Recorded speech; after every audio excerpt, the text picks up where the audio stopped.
Okay, so solving quadratic equations is a really important skill, especially if you have to go on to take other math classes, because you frequently have to solve quadratics in other math classes. If you have to take a physics class, you usually have to solve quadratics. They show up a lot.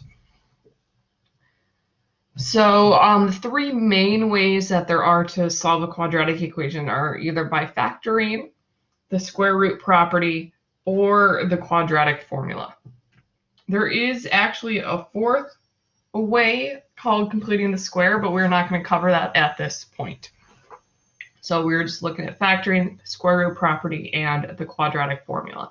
So I'm going to start by going through each of these and doing an example. And then I have a series of examples, and we're going to determine, well, which method should we use? Why should we use that method? And we'll go from there and then just see how long it takes. So first is factoring. So when you're solving by factoring, you first have to have the equation in standard form, which means that it is set equal to 0. So one side has to be equal to 0. So usually you have something ax squared plus bx plus c equals 0. Or you may have something like ax squared plus bx equal to 0. You may not have a term without a variable.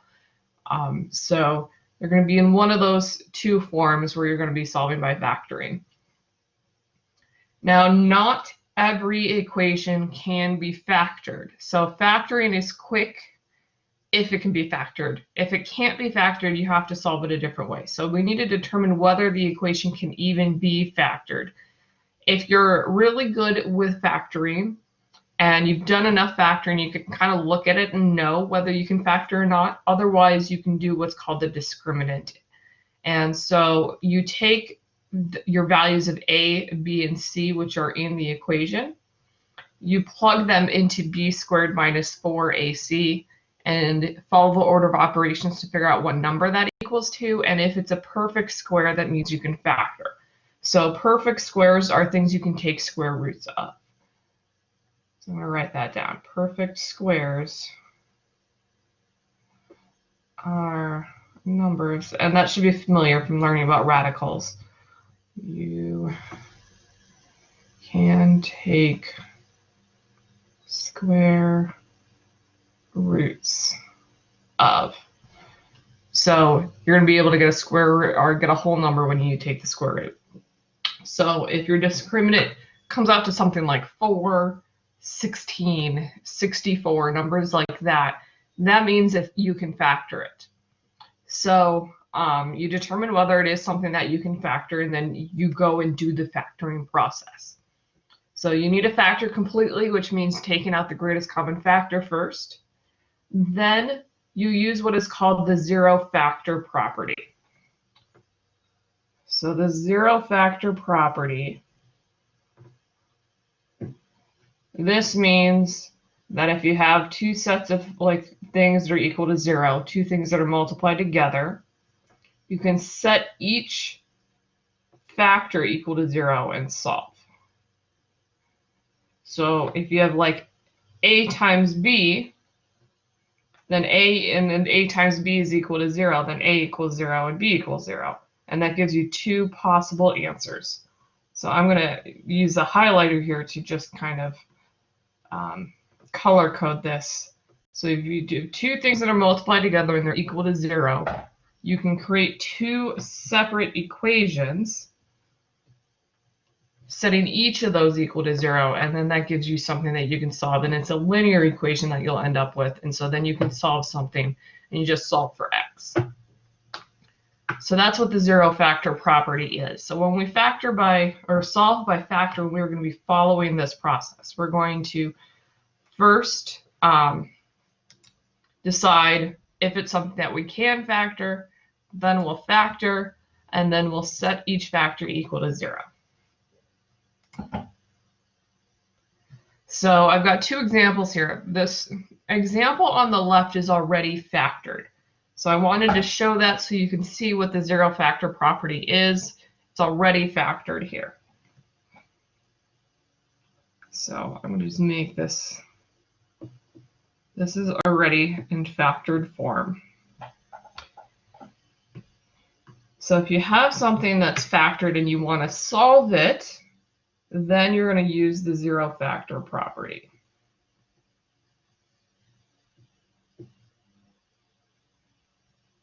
And you're going to take everything in parentheses, each set of parentheses, and set it equal to 0. So you're going to get two equations. The first one is u plus 1. And then the second one is u minus 3.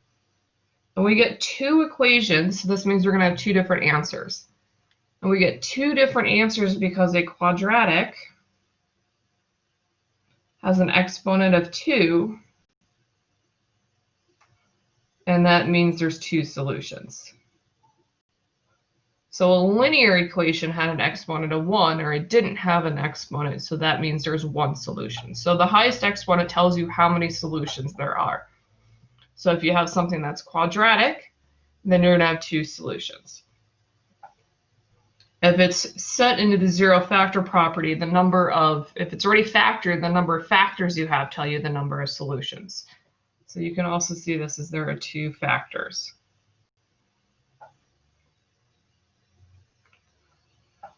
So going back to the example on the left, we have the zero factor property, which allows us to set each factor equal to 0. And then we're going to solve each of these for u. So the first equation to solve for u, I need to move the plus 1. So I'm going to subtract 1 from both sides. And this leaves me with u equals, and then 0 minus 1 is negative 1. So my first answer is negative 1. The second equation, I have u minus 3 equals 0, so I need to add 3 to solve for u. So I'm going to add 3 to both sides, and that leaves me with u equals 3, which gives me my second answer. So we have two solutions, negative 1 and 3. And you could write them in set form where you use the curly braces around it and then you put them in commas. So you'll have to pay attention to Alex. If they want it to you in this form, usually they'll put the curly braces in there already, or they'll tell you put them in and put commas. So you'll have to pay attention to how it directs you to enter in your answers, just like with the absolute value equations.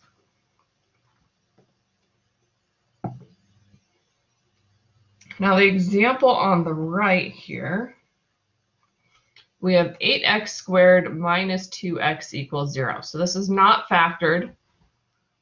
We have two terms here. We don't have the plus c, so I said that's one of those that can be factored. And so we want to factor this. When you have two terms like this and you don't have a constant term, this you factor by taking out the greatest common factor. So you need to determine what the greatest common factor is. So our greatest common factor, we abbreviate this as GCF. So the largest number between 8 and 2 that we can divide out is 2. And then out of x squared and x, I can factor out an x because an x is present in both of those. So the greatest common factor is 2x. So we're going to factor this. And I'm going to have my 2x in front, and then I'm going to divide each term by 2x. So 8 divided by 2 is 4, and I'm removing an x, so that leaves me with a 4x. And then 2x divided by 2x is 1, so I have 4x minus 1 equals 0. Now that it's in factored form, I have two things multiplied together equals 0. We're going to use the zero factor property.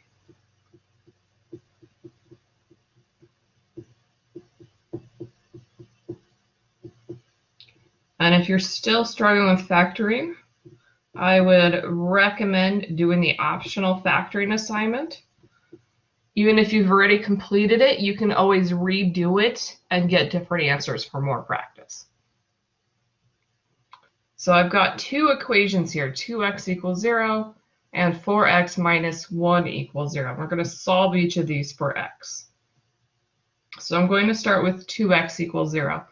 So that's 2 times x, so I need to divide to remove the 2. I'm going to do the opposite. And so that leaves me with x equals, then 0 divided by 2 is 0. So one of my values is x equals 0. Second equation here, we have 4x minus 1 equals 0. So I'm solving for x. I'm solving a linear equation here. You can see that everything goes back to what we've done before. So I need to first add 1 to both sides before I do 4. So that leaves me with 4x equals 1. And now I need to get rid of the 4, so I'm going to divide both sides by 4. And that leaves me x equals 1/4. And we leave it as a fraction generally. We rarely give our answers as decimals unless it's a word problem. If it's a word problem, we usually will end up using decimals. But if it's not in any context, we're just practicing the skill, you're going to want to leave it as a fraction. So are there any questions so far on either of these two examples?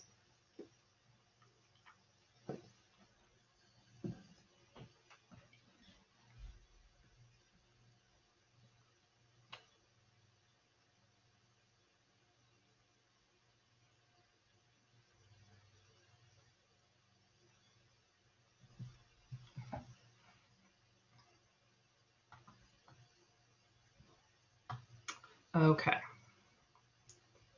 So that's an example of solving by factoring. Now, if I can get this to go to the next slide, there it goes. I'm going to show you using the square root property. So we use the square root property if we don't have the middle term. So we have something squared plus a number. That middle term is missing. So if you don't have the middle term, you can use the square root property. Sometimes you can use the square root property even if there's a middle term, if when you find your factoring, you end up with something that's squared by itself. So another option is sometimes it will be if we have something with a set of parentheses, squared equals a number. You could have a number in front of there, but if you have something where you have something squared, something added or subtracted in there, that's another way, another place where you can use the square root property. So when you're using the square root property, your goal is to get the square root by itself. So that's step 1. Get the square root by itself.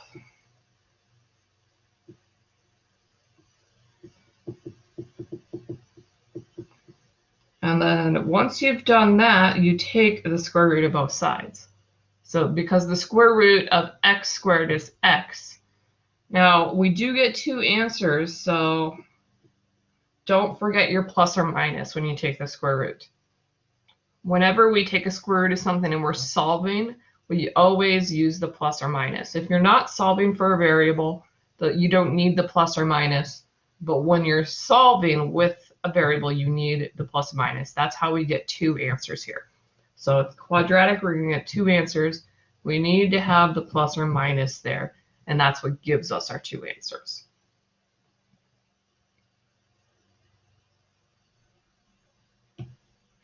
So I've got 2 examples here where we're going to solve by taking square roots. These are relatively simple examples, but they show you the idea. So the first one, we have x squared equals 169. So it's already solved for x squared. So what we need to do is take the square root of both sides. So I'm going to write that down. Take the square root of both sides. The key is both sides, because just like when we're solving and we add or subtract to both sides, or we multiply or divide on both sides, if you're going to take the square root, it has to be on both sides. The rule of equations is whatever you do on the left, you have to do on the right. got a better looking f. There we go. So the square root of x squared, and usually what I'll do when I have this written down is I'll use a different color, so just to indicate that I'm taking the square root of both sides there. So the square root of x squared is x, and then we're going to put a plus or minus on the right, and then we have the square root of 169. So this is why we had to learn about simplifying radicals, because we don't want to write this as a decimal unless it's a word problem. If it's not a word problem, you want to simplify it. You want to put it in as simple as possible. Now, in this case, 169 is a perfect square. If you put that into your calculator, you get a whole number. So this comes out to plus or minus 13, because the square root of 169 is 13. So we get two answers. We get a positive 13 and a negative 13. So you could write it separately, or you can write it with your plus or minus, just indicating that we have both answers there, positive and negative. Both of them will work in this situation.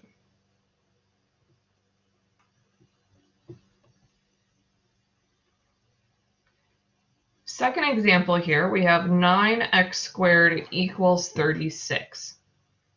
So we want to get the square root by itself. You can take the square root of both sides at this point, but it's actually easier if we divide both sides by 9, so we get just a regular x squared. So I'm going to just rewrite this so that I can show that. So I'm going to divide both sides by 9, so I get just the x squared by itself. So 36 divided by 9 is 4. So we get x squared equals 4. Now we're going to take the square root of both sides. So I'm going to indicate that with my root symbol. I'm writing it in both sides. So the square root cancels out the square, which leaves us our x. And then we get a plus or minus, and then the square root of 4. Now the square root of 4 comes out to a whole number because 4 is another perfect square. So that gives us plus or minus 2. So our answers are 2 and negative 2. Both of those will work in this equation. Are there any questions on these two examples?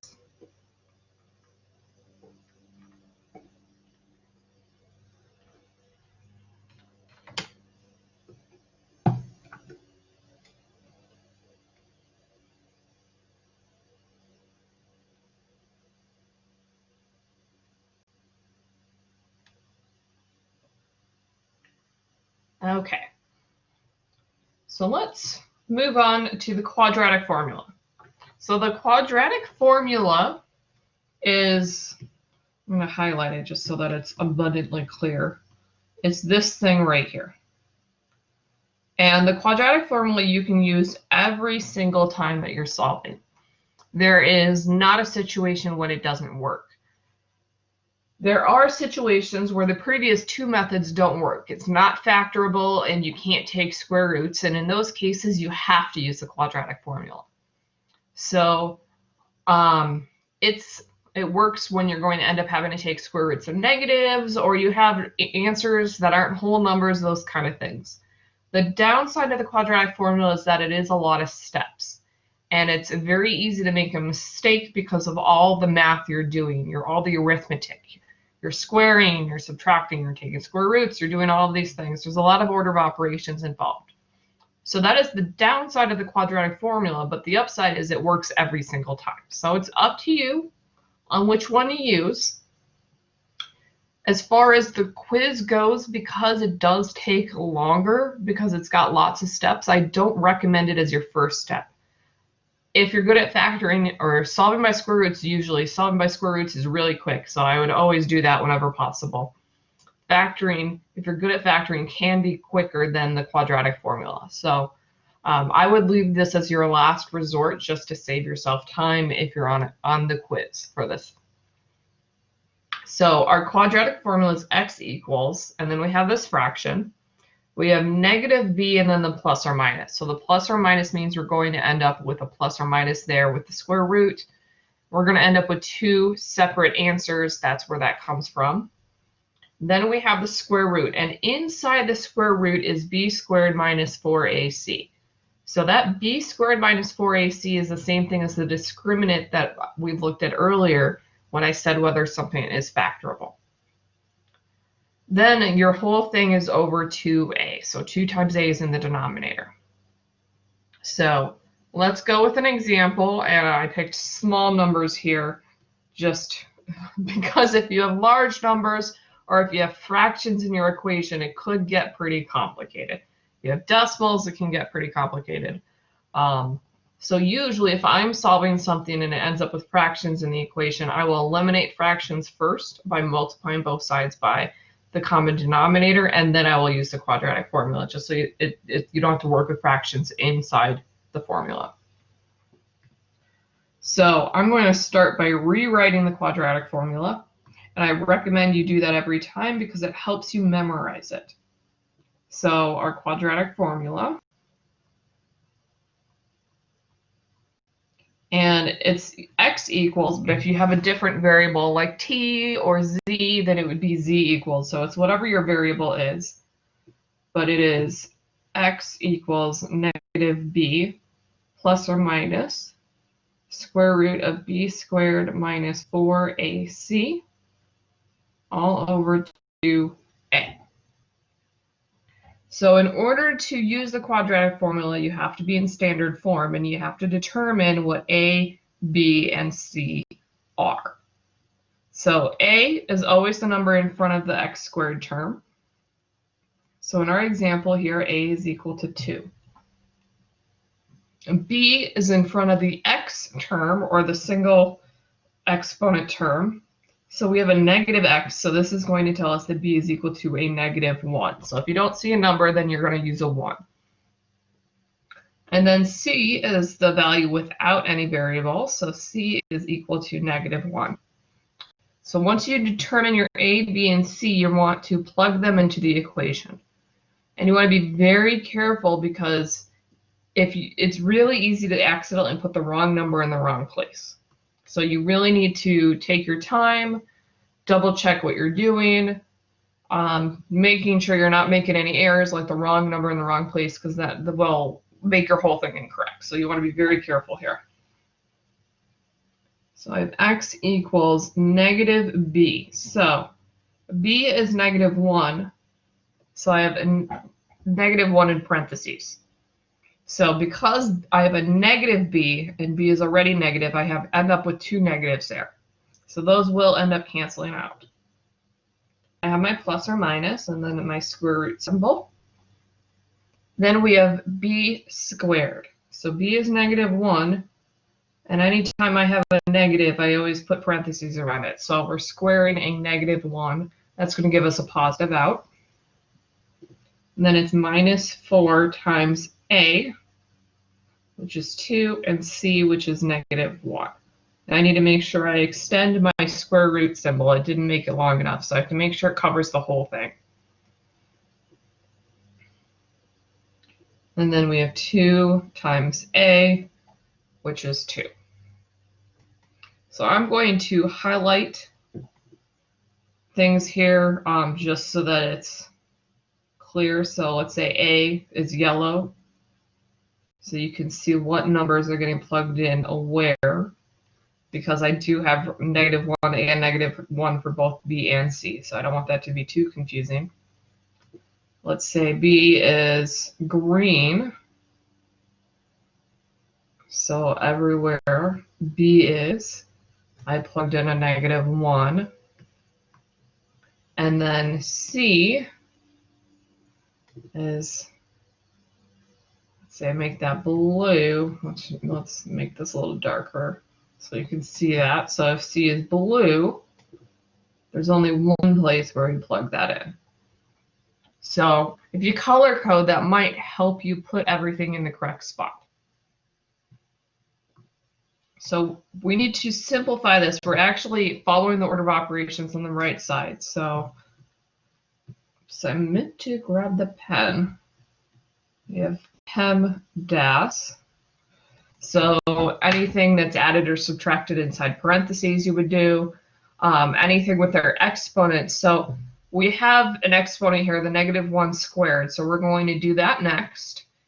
And because that has a minus and then we've got this multiplication going on also underneath the square root, we can do that at the same time.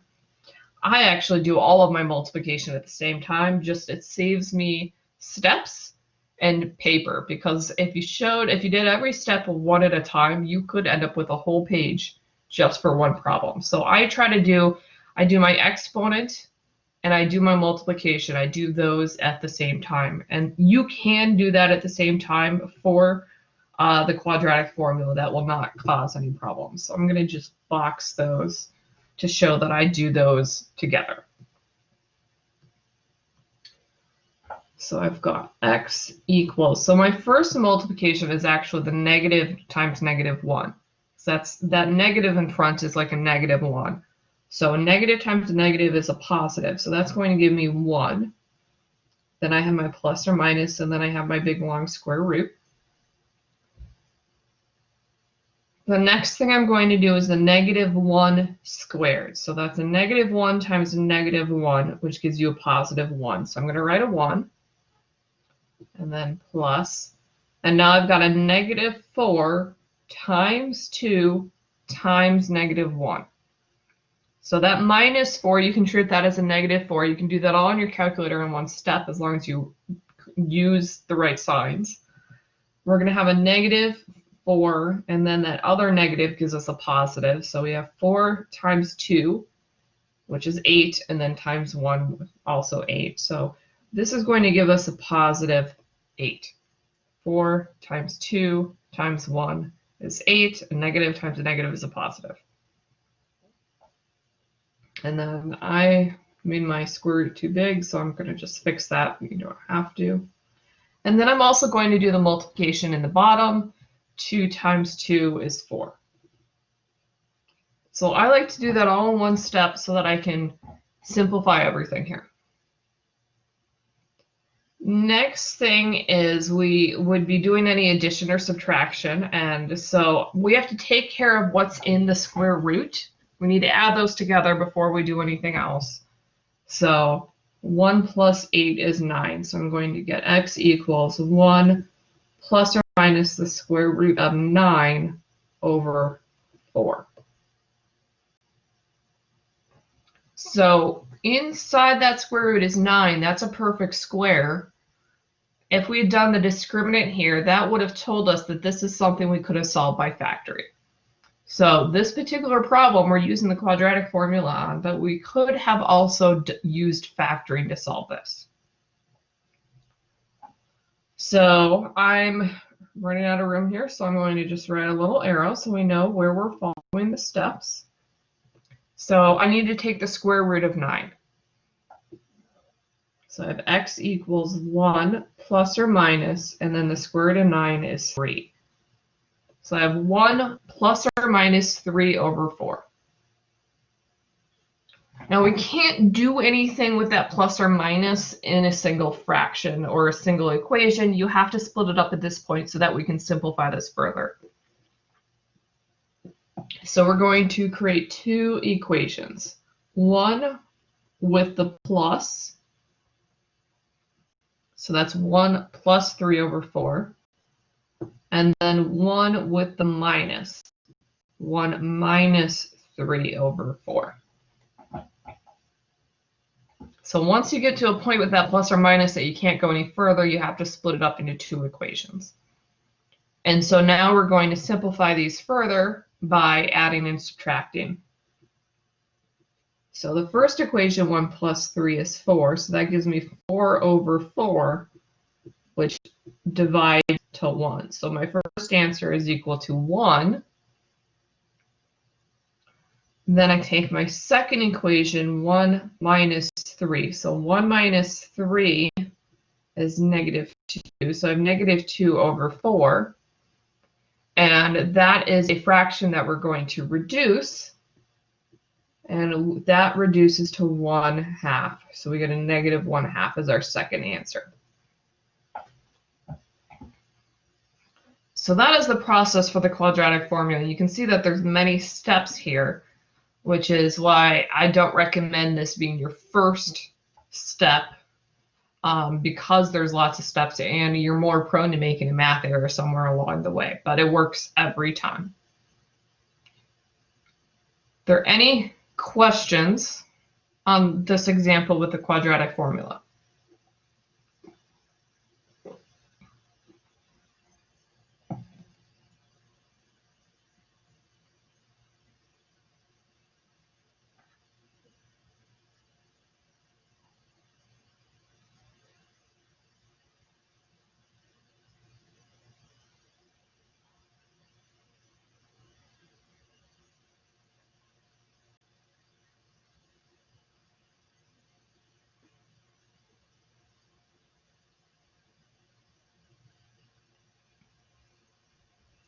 Okay, so now I just have a bunch of different quadratic equations. And so we're just going to see how many we can get done in the next half hour, or, you know, if we get done faster than that, that's awesome. But I'm going to kind of go through, well, how do you know which method to use?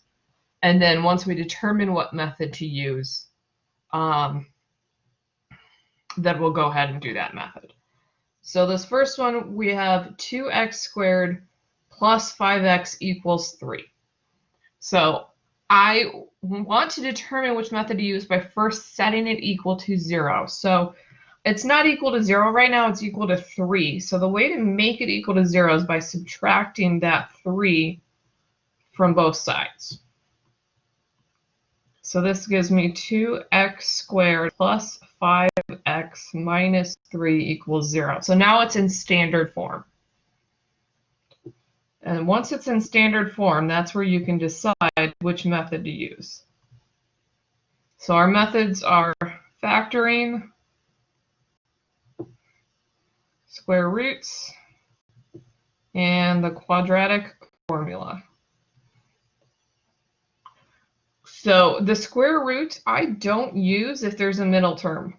If there's a term with just an x or a y or whatever variable is, we're not going to use a square root. So because I have a 5x there, the square root method is not something we can do in this point.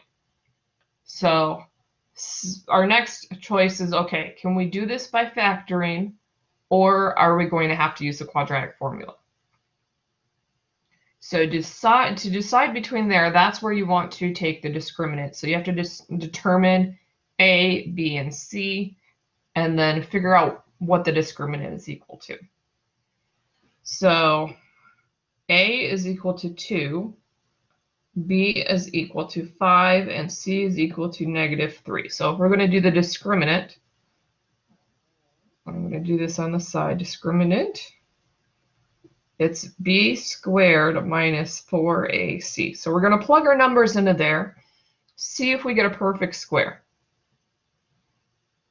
So b squared, that's going to be 5 squared, minus 4 times a, which is 2, times c, which is negative 3. So 5 squared is 25. And then I have a negative 4 times 2, which is a negative 8, and then negative 8 times negative 3, that is a positive 24. And then 25 plus 24 is 49. So 49 here is a perfect square.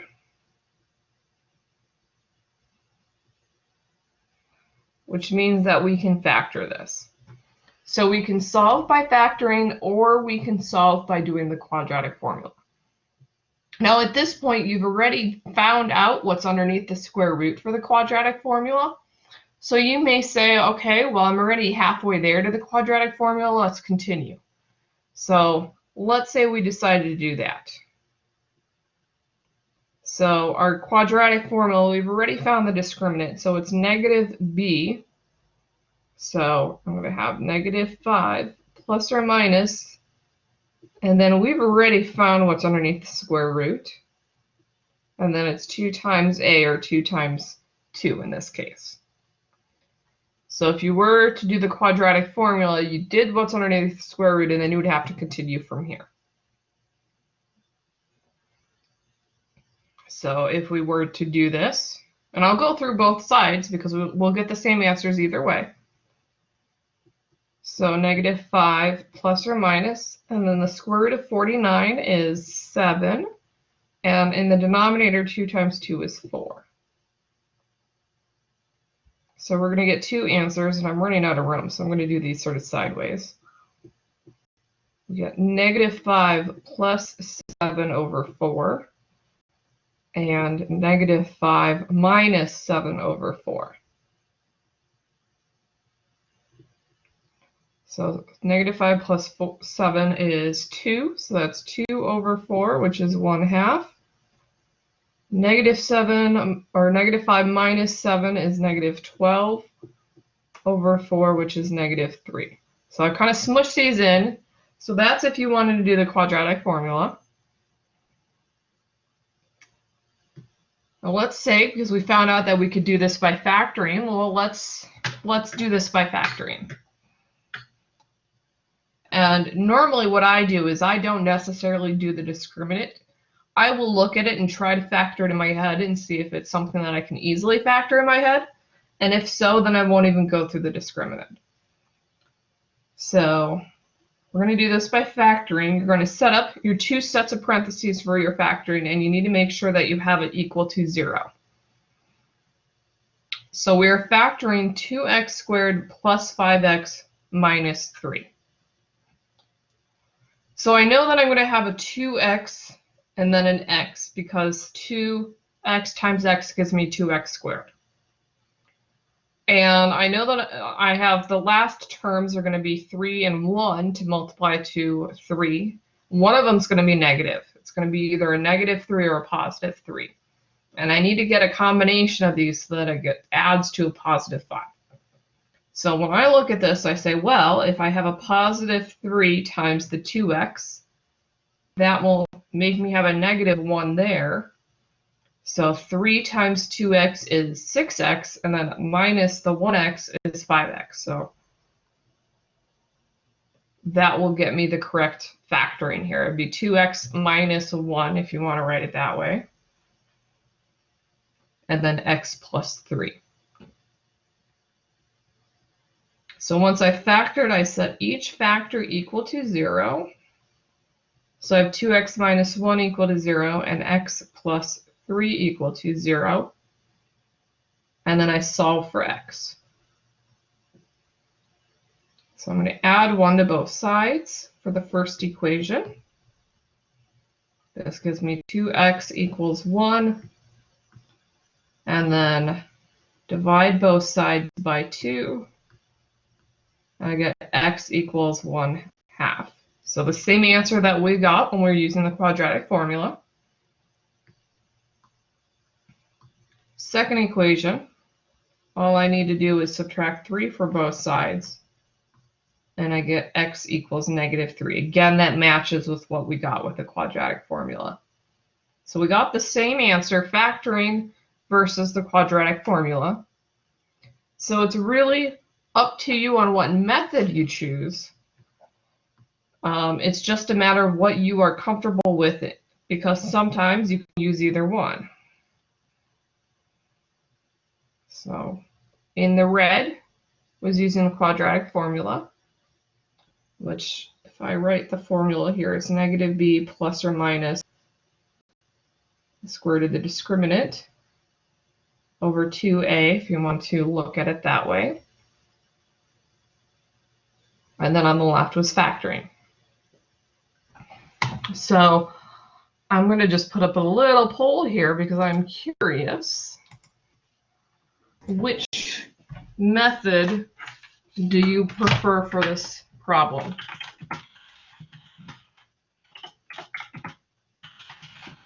So I'm just typing in my poll.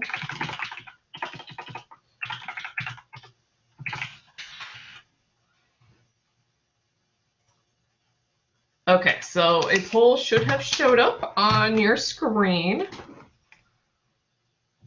So I'm curious, because you get the same answer either way. I'm just curious which ones you prefer here.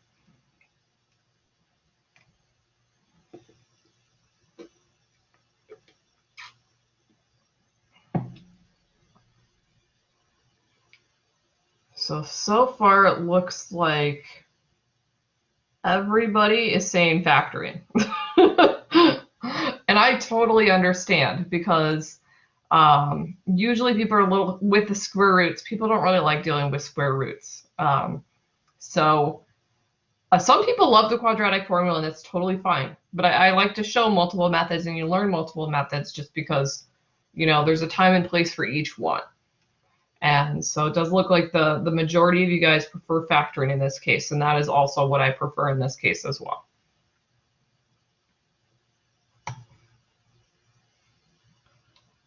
Okay. So let's move on to another example here. We have 2x squared plus 12x plus 18 equals 0. So this is in standard form. We have it equal to 0. And so we need to figure out what method are we going to use to solve. And again, our choices are factoring.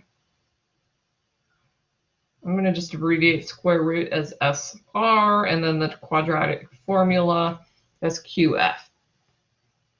So we have a middle term.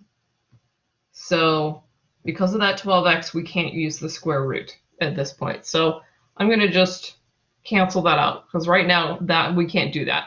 We're either going to be factoring or quadratic formula. So we can do the same thing that we did in the previous example, where we find the discriminant to kind of figure out, can we factor this? One thing I noticed immediately is that all of the numbers here are even, so I can divide a 2 out of everything.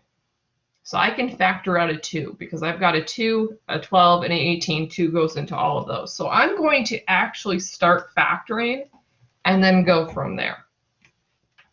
So if I factor out a 2, that leaves me x squared plus 6x plus 9 equal to 0. Now the nice thing is, if you factor out a whole number like that, you can just divide both sides by that whole number. I can divide both sides by 2, and it basically disappears, because you're allowed to divide both sides by a number. So that would just leave me x squared plus 6x plus 9 equals 0, because 0 divided by 2 is 0. So if you can factor out a number, you can also divide that out, and then it's not there at all. So now I'm looking at x squared plus 6x plus 9. This I would factor for sure. And I would factor, even though you could do the quadratic formula, I would be using factoring, because this is a special factor. This is, which one of this is it is the square of a binomial. Or it's one of our special factoring forms that you learn that factors in a certain way. I notice that this factors 2x plus 3 times x plus 3 equal to 0. Because 3 times 3 is 9, and then the 3x times 3 plus 3x gives you your 6x. So this is special in that we can rewrite this as x plus 3 squared equal to 0. So you could solve at the point where we had x plus 3 times x plus 3 equals 0, and you can use your 0 factor property. Or if you rewrite it the way that I did here, we have now rewritten it so that I can use the square root property here. So I can actually take the square root of both sides, here because I have something squared equal 0. This is a special case. It doesn't show up very often, but it does show up, and it actually can make things a little easier if you can get it in this form. So that square root cancels out the square, and I'm left with x plus 3. And then the square root of 0 is 0. There's no plus or minus to that, so it's just equal to 0. So you can see that we end up with one equation here. And that's going to give us one number as an answer. And you might think, well, wait a minute, we're supposed to have two solutions. We do. We're just going to get the same number for both solutions, because you can see on the step above, we would have x plus 3 times x plus 3. You're going to get the identical solution. So I'm going to solve this by subtracting 3 from both sides. So our answer is x equals -3. So we ended up with one solution, but we say that this is a double root, or you might see that it might have multiplicity 2 is another way to think about it. And that just means it shows up twice. So we have two solutions, they're just the same exact number. And so we normally just write it as one solution rather than writing the same number twice. So this is sort of a special case, and you can solve it by factoring, or you can rewrite it to use a square root property. If you use the quadratic formula, what would happen is your square root, you would end up with a square root of 0, just like I did right here. So you could use the quadratic formula as well. This is a method that this one you can solve all three ways. You just have to do some manipulation. Are there any questions on this example?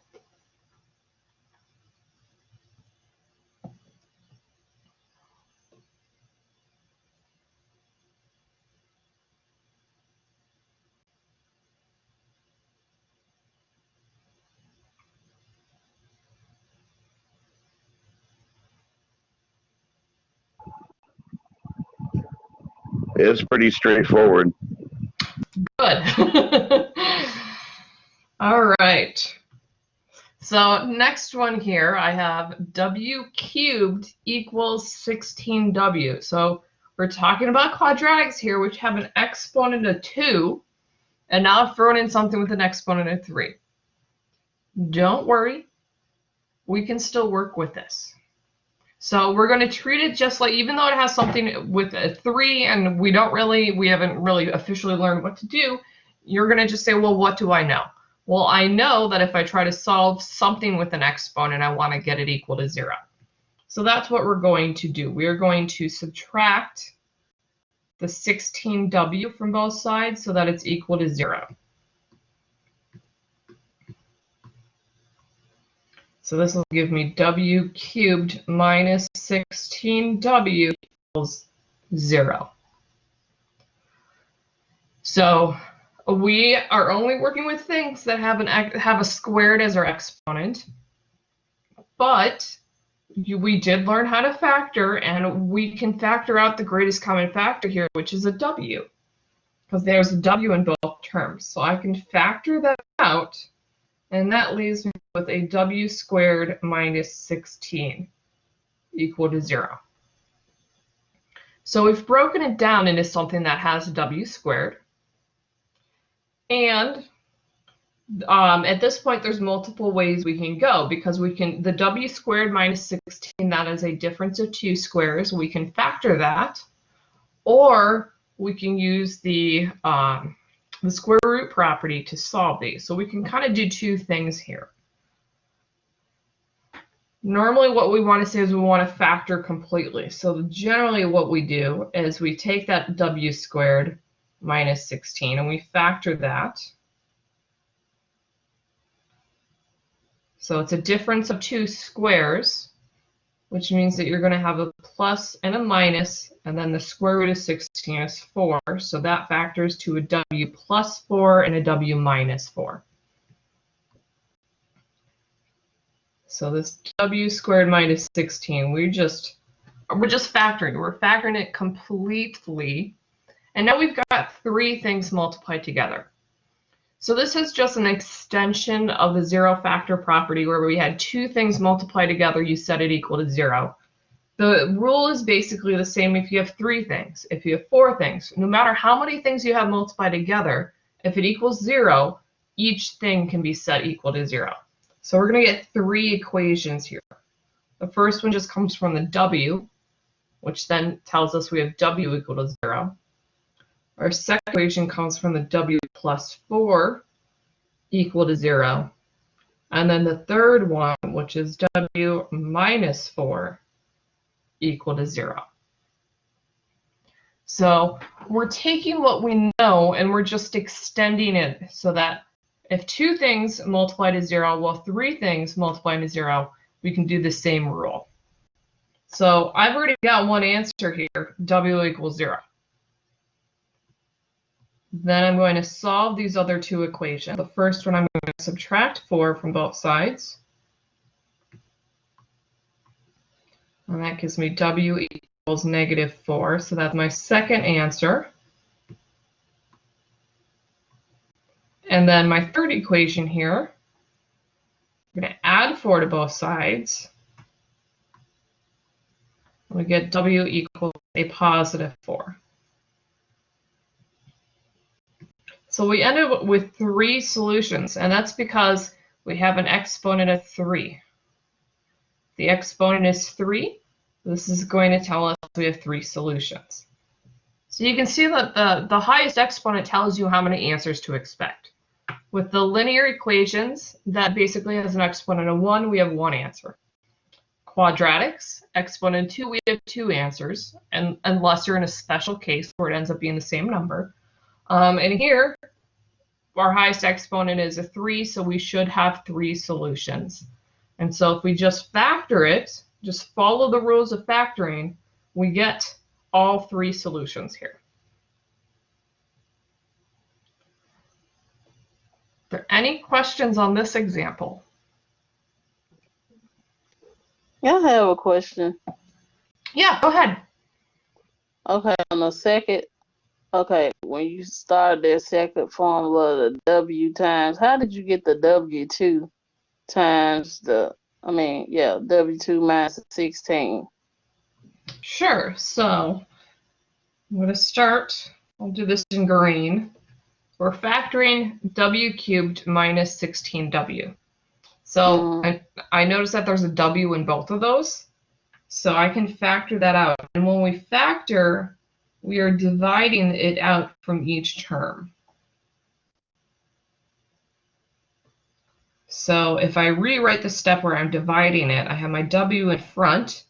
In our rules of exponents that we learned last week, you would have your 3 minus 1, which gives you your W squared.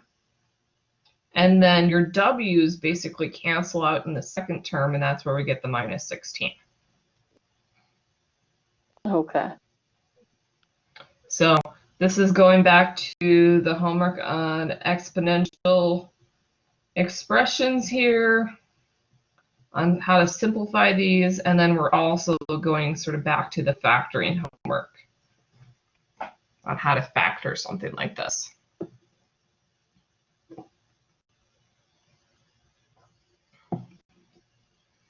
Does that help? Yes. Okay. Are there other questions?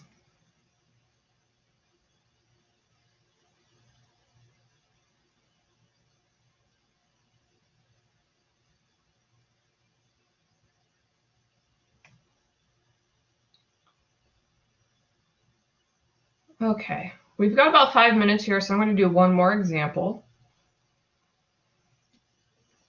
X minus 4 quantity squared equals 18. So if you have something squared equals a number, we're going to automatically use the square root property. So I'm not even going to worry about factoring or the quadratic formula or anything like that. I have something squared equals a number. So a number, I have something squared equals a number. So we're going to use the square root property.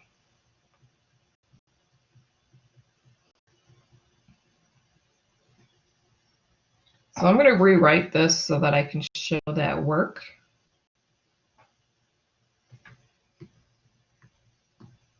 So we have the squared part by itself. So we're going to take the square root of both sides.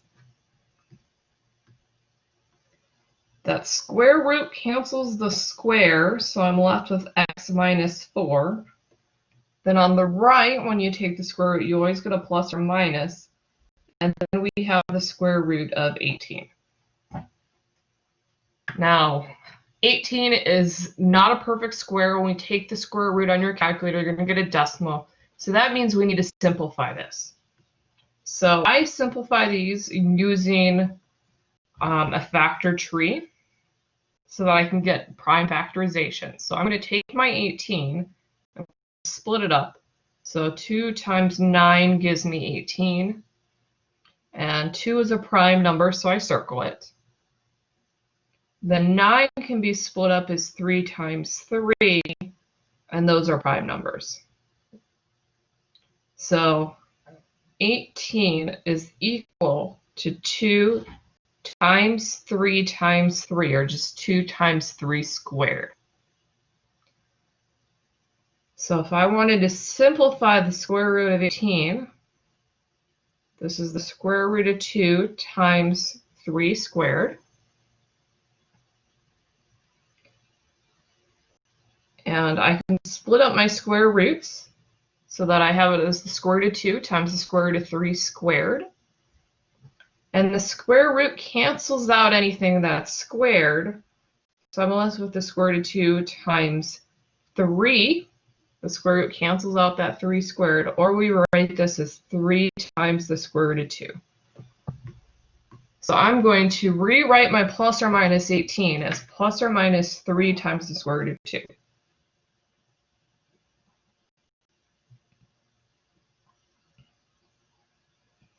So all of this in red, that's from that radicals homework. That's why we had to learn how to do that. So now I have x minus 4 equals plus or minus 3 square root of 2. And I can't, normally if I'm solving for x, I would add 4 to both sides. But it's like, what does that mean? Because I can't add it to the 3 square root of 2 thing. And that plus or minus kind of ruined. We've kind of got this plus or minus. We can't just simply add it. So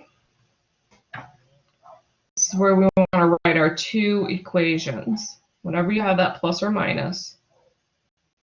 So we have x minus 4 equals 3 square root of 2. And then our second equation is x minus 4 equals negative 3 square root of 2. So you get that plus or minus, and you need to split it up. And now we're going to solve for x. So I'm still adding 4 to both sides, but it's just a little easier to look at what you have. So the 4 can't be added to something with a square root. We usually put that in front. So our first answer would be 4 plus 3 times the square root of 2. And I know it's a really messy answer. But we can't add those together, so that's as simple as it's going to get. If it was in real life, we would convert the square root to a decimal, and then we'd get a single number. But the number is going to be a decimal and nasty, so we're going to just leave it as it is. And then the second equation, again, I'm going to be adding 4 to both sides, but I can't really add it to the negative 3 square root of 2. So if it actually makes it easier, you can kind of write it off to the side so you don't want to add those because they're not like terms. And so we get x equals 4 minus 3 times the square root of 2. And so we have nasty looking answers, but these are the exact answers. If we wanted to have a single number as our answer, we would have to put this in the calculator, and then you would get something with a decimal and you have to round. But if you want something exact, which is what we do when it's not a word problem, we want all our answers to be the exact answer.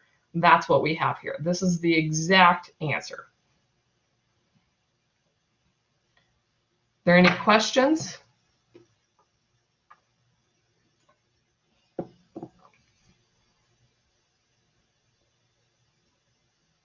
I'm kind of confused on it, but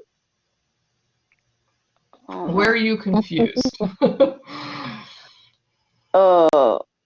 When you did how you got the x minus 4 equals the 3 and the 2. Okay. The So square root of 2. that's in the red here. So if we Mm-hmm. moved to the red area, did you follow the tree that I made where I broke 18 down? Oh, okay. Yes. Okay. So then from there, did you follow how 18 is equal to 2 times 3 squared? Yes, because you got the 2 and the 3 times 3 3 times 3 goes into 9, so you take that and you did the 2 times 3 squared. Yes. So then I took the square root because we have on the left side what we have is the square root of 18. So that's where I added in the square root. Mm-hmm. And that our rules of square root says that if you have things multiplied, you can separate those square roots out. So that's where I turned it into the square root of 2 and then the square root of 3 squared. So I separated those out. And I can have like I didn't write the multiplication symbol, but I can put that multiplication symbol there. And then what I did was simplify because this square root cancels out anything that is squared. So those cancel, and that's how I'm left with just the 3, and that square root symbol disappears and the square disappears because those undo each other. So Okay. that's where I get the square root of 2 times 3, and then I just rearrange the order because we're allowed to rearrange the order of multiplication, and so I put the whole number in front because it's easier to work with that way. And then I replaced my square root of 18 with what I got here. So that's where the 3 square root of 2 came from. Okay. So it's best to do the tree to find the right part that you start to find the answer when you solve the Yes. equation.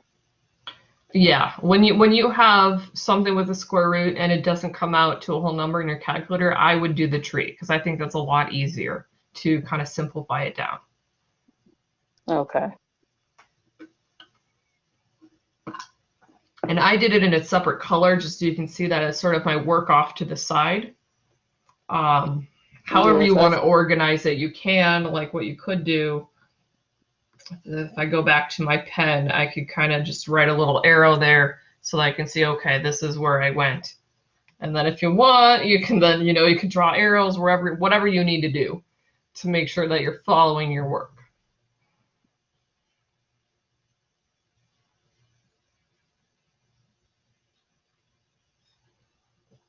Does that make sense? Yes. All right. Any other questions on this example?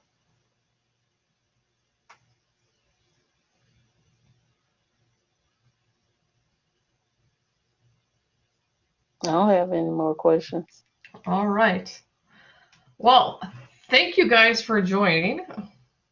So I've taken an hour of your time. I got through most of the examples I planned, which is pretty good, actually. I got through more than I expected.